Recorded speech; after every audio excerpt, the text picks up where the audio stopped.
Hello, je vous retrouve pour une nouvelle vidéo puisque du coup je vous avais prévenu durant le mois d'août je vous fais des vidéos un petit peu rigolotes du style tag, du style bilan, du style voyage aussi puisque du coup j'ai pu aller à Budapest et la précédente vidéo si vous ne l'avez pas encore vue c'est mon voyage à Budapest qui est assez rapide parce que je pensais plus filmer et malheureusement non, mais bon écoutez c'est pas très grave, ça fait quand même des souvenirs que j'avais envie de garder donc je me suis dit que ça pouvait être aussi intéressant. Aujourd'hui, si vous avez cliqué, et je regarde mais parce que du coup j'ai les petites questions sur mon téléphone, donc c'est le code de la route livresque que j'ai vu sur la chaîne Cam et la Dusty Librairie, que j'aime beaucoup puisque du coup elle lit vraiment pas mal de choses, aussi bien des thrillers polars, des cozy mystery, elle va aussi lire des choses un peu historiques, etc. Enfin bref, j'aime beaucoup sa chaîne, j'aime beaucoup comme elle présente. Et donc elle l'avait fait je crois il y a 1 ou 2 ans de mémoire et je me suis dit que ce serait assez marrant de reprendre ce tag, déjà parce que j'ai pas le permis. Voilà, ça fait partie de mes objectifs de l'année de passer le permis et donc là ce sera plutôt de s'inscrire puisque je n'ai pas pu m'inscrire à cause de mes problèmes de genoux, donc voilà, ce sera une des bonnes résolutions de la rentrée forcément. Et je me suis dit bah vu que je vais devoir réapprendre le code etc, parce que pour la petite histoire j'ai déjà passé le code, je l'avais eu du premier coup, j'ai passé le permis, je l'ai raté 2 fois et après j'ai malheureusement dû tout arrêter à cause des études etc qui m'ont pris beaucoup trop de temps et du coup j'ai tout perdu. Donc là le but ça va être d'avoir le permis en fait tout simplement, mais du coup de devoir repasser le code, donc voilà. Bref, pour ce code de la route livresque il y a 7 questions et du coup on va commencer. J'ai essayé de faire rentrer des livres dans des catégories, j'avoue que des fois je vais peut-être tricher, j'en suis désolée, mais il y a des moments c'est compliqué de devoir choisir vraiment. Voilà.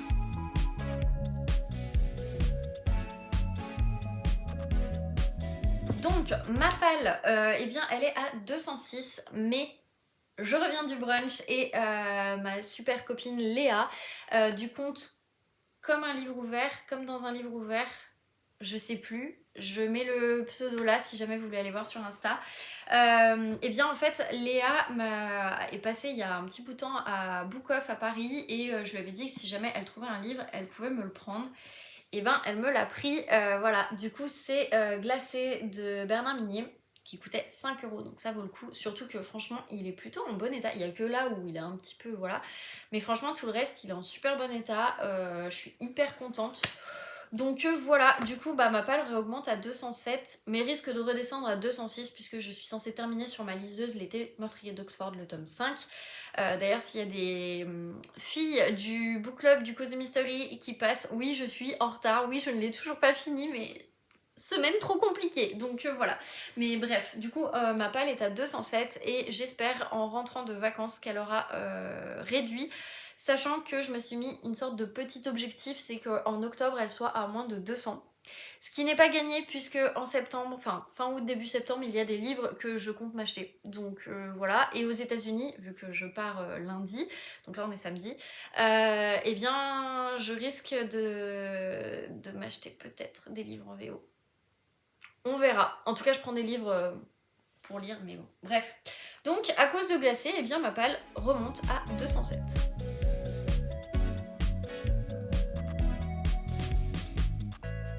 Ensuite, la question 2, c'est limitation de vitesse. Quelle limitation donnes-tu à ta palle? Eh bien, je pense que je vais faire rigoler pas mal de personnes qui vont voir cette vidéo. D'ailleurs, les filles, n'hésitez pas à mettre des commentaires là-dessus. Vous pouvez vous lâcher, il n'y a pas de problème. Je suis sur l'autodérision de ma palle, de toute façon, voilà, vous le savez, et ça ne me gêne pas du tout d'ailleurs qu'on se moque de ça. Tout simplement parce que j'avais dit qu'au départ, ma palle ne dépasserait pas les 170. Elle a été dépassée. J'avais dit après 190, c'est le max max. Elle a été dépassée. Là maintenant, j'aimerais bien redescendre à 200. 200, c'est vraiment le max. Et je suis à 207, donc j'ai dépassé, donc je prends un PV. Voilà. Tant pis.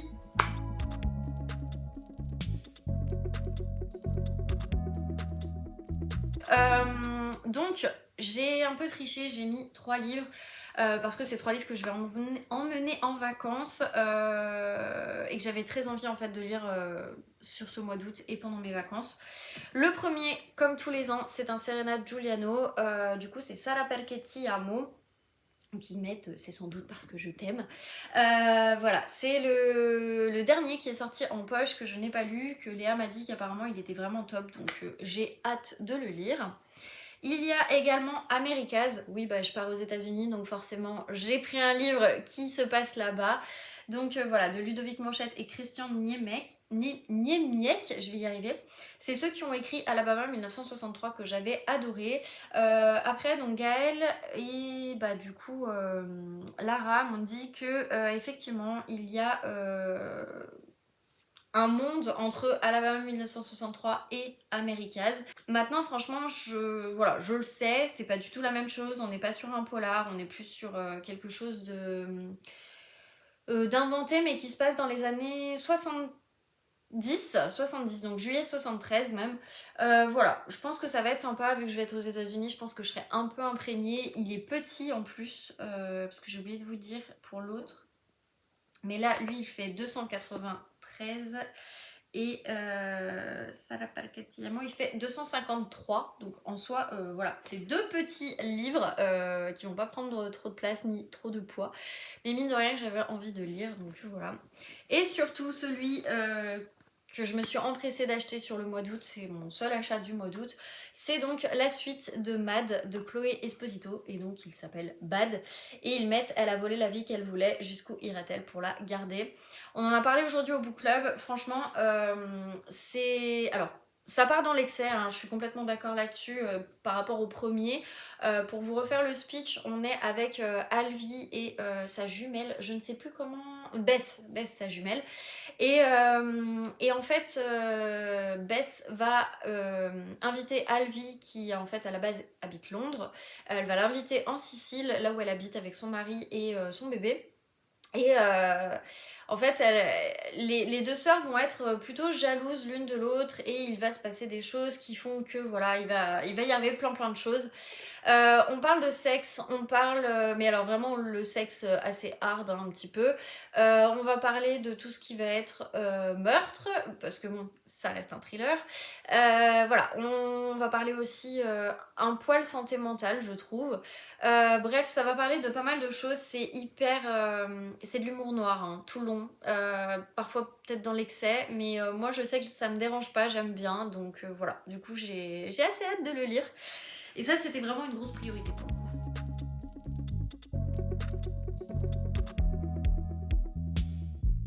Alors, ensuite, la question 4, c'est réservé au camion. Quel pavé comptes-tu lire prochainement?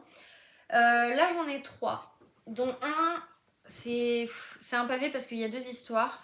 C'est celui-ci, qui est quand même un pavé. Je sais plus combien il fait de pages. Il fait pratiquement 600 pages, donc c'est Meurtre et biscuits au sucre, que je vais lire plutôt en octobre-novembre je pense, pour avancer parce que du coup c'est le tome 6. Et là il y a le tome 7, 8, le 9 qui va sortir, donc j'ai un peu de retard, donc voilà, je pense que je vais le lire. Sachant qu'en fait il y a deux histoires, il y a Meurtre et biscuits au sucre et après il y a Meurtre et cobbler aux pêches, donc c'est aussi pour ça qu'il est assez gros. Mais je vous avoue que voilà, j'ai trop hâte de le lire. Donc ça fait partie des pavasses qui vont sortir de ma palle, je pense, d'ici la fin de l'année. J'aimerais bien aussi sortir celui-ci. J'ai hésité à le prendre, mais bon, trop lourd pour la valise. On va être limité en poids, donc voilà, je ne vais pas le prendre. Mais donc c'est 22-11-63 de Stephen King. Et pour le coup, lui, je crois qu'il fait 1000 pages, un peu plus de 1000 pages, de ce que je viens de voir. Alors attendez, hop, il fait 1035 pages, donc voilà, maintenant il me fait trop envie parce que ça parle des États-Unis, parce que ça parle de Kennedy, etc. etc. J'hésitais honnêtement à me le prendre sur la liseuse, mais après je me suis dit non, je lirai plus peut-être octobre-novembre aussi. Celui-là de toute façon je me laisse quand même bien 2 mois pour le lire, peut-être même plus en novembre pour que je fasse novembre-décembre et comme ça je couperai un petit peu avec des comédies de Noël. Mais voilà, c'est un des gros que j'aimerais vraiment sortir parce que ça reste hyper intéressant et puis j'ai jamais lu de Stephen King donc faut bien commencer quelque part. Et enfin une autre pavasse, forcément j'ai fini le 3, je vais lire le 4. Mais là pour le coup je vais le lire, je vais pas l'écouter comme le 3. Donc c'est Les Tombeaux de l'automne. Moi j'aime bien collectionner en fait ces couvertures là, j'aime pas les nouvelles couvertures avec les gens de la série, même si je les aime bien hein, mais voilà, je préfère celle-là. Et pour le coup, celui-ci, il fait... Tac et tac... il fait 1140 pages. Voilà, c'est aussi un beau bébé. Et pour le coup, bah, quand vous les mettez tous les trois, voilà. On est plutôt sur du... Bon, celui-là encore, à la limite, 600 pages, il est gros, mais ça va. Mais par contre, les deux là, ouais, j'aimerais vraiment, vraiment beaucoup les lire. Sachant qu'en plus, livre de poche, je crois que c'est écrit... Ouais, c'est écrit tout petit. C'est écrit tout petit. Donc bref. Mais bon, je vais le lire et bah lui c'est pareil en fait, c'est écrit aussi. Bon après c'est un peu plus aéré à Outlander. Mais voilà, j'ai bien envie de connaître la suite, donc c'est pour ça.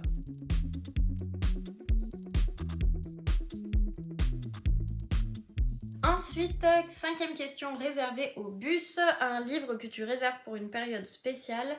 Bah franchement, oui, je pourrais ressortir en fait cela parce que oui, c'est une période spéciale. Voilà.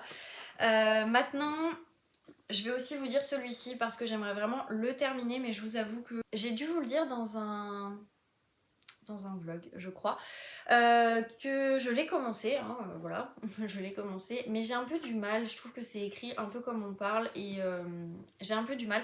Alors je sais plus qui m'a repris sur une de mes vidéos, vous avez bien fait, parce que j'avais dit que c'était du créole et en fait pas du tout, c'est pas du créole. Je vous avoue que je ne sais pas ce qu'il parle en fait à Tahiti, il faudrait que je me renseigne. Mais voilà, c'est pas du créole, c'est un dialecte quand même. Et du coup, ouais, j'ai un poil du mal, mais mine de rien, j'ai envie de continuer. Et du coup, bah, je me le gardais pour l'été parce que voilà, ça se passe à Tahiti et je vais pas lire ça en décembre. Donc on va dire plutôt celui-là.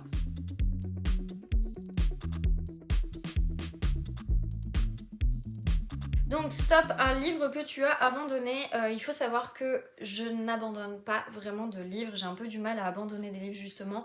Mais il y en a un que j'ai abandonné, mais je pense que je vais quand même le terminer parce que pour le coup, voilà, il me reste que ça. Je crois que ça fait 100 pages, même pas, moins de 100 pages.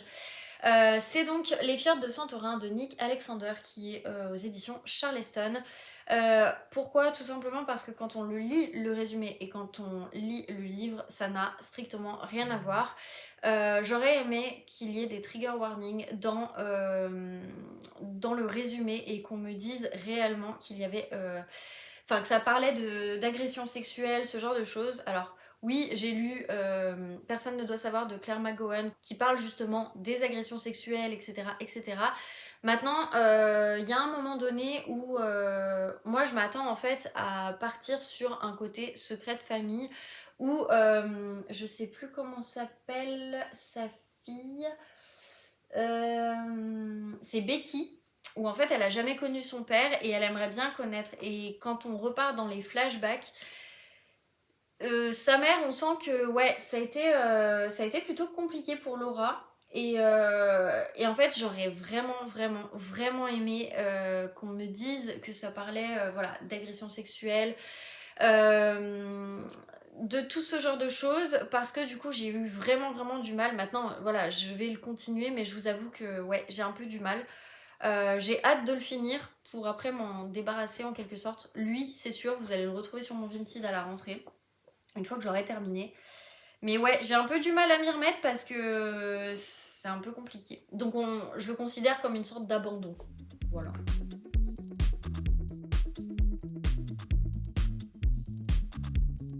Donc ensuite, Issue de secours, un livre que tu as arrêté mais que tu vas reprendre. Il y en a plein sur ma table de nuit. Franchement, il y en a 1, 2, 3, 4, 5, sachant que j'en ai 3 sur ma liseuse. Plus celui-ci, mais en fait au final c'est vraiment celui-ci que je vais reprendre. J'ai vraiment vraiment envie de le terminer avant de partir, donc voilà, ça va être un peu le défi. Au pire des cas, sinon je le terminerai en rentrant. Mais c'est vraiment un livre que j'avais bien aimé. Je m'étais juste arrêtée parce que j'avais des lectures communes, j'avais pas mal de choses et que je me lance trop dans trop de lectures. Mais mine de rien, c'est plutôt intéressant, donc voilà. Et je pense que je lirai le 2 parce que j'avais déjà bien aimé le peu de pages que j'ai lu.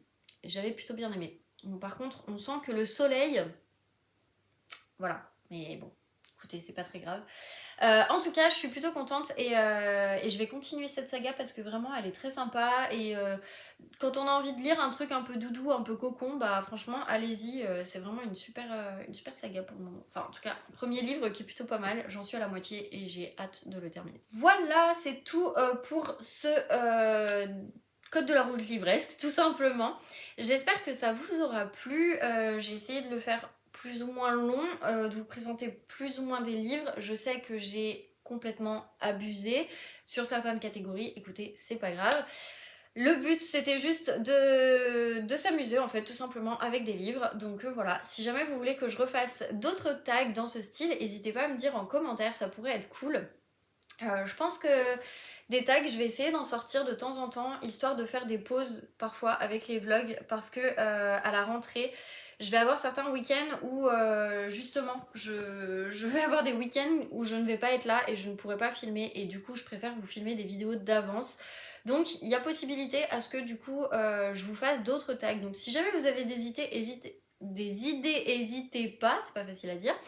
Et puis voilà, et puis sinon bah écoutez, je pense que la prochaine vidéo ce sera un vlog ou voire même un bilan, peut-être même plus un bilan de ce que j'aurais lu aux États-Unis. Vous en avez vu certains, j'en emmène d'autres, je vous montre pas tout, histoire que vous ayez quand même des petites surprises. Il y en a aussi qui sont sur ma liseuse, donc voilà. Mais bref, j'ai trop hâte là de partir, vous imaginez pas à quel point. Quand vous verrez cette vidéo, j'y serai déjà et je serai même pratiquement sur le retour. Mais voilà, en tout cas, ça fait trop du bien. Là, je vais aller faire ma valise. Je vais aller vous monter cette vidéo pour que vous puissiez la voir à temps. Et puis voilà, donc sur ce, bah écoutez, je vous laisse. J'espère que vous avez passé un bon mois d'août. Et puis on se retrouve du coup fin août pour le bilan du mois.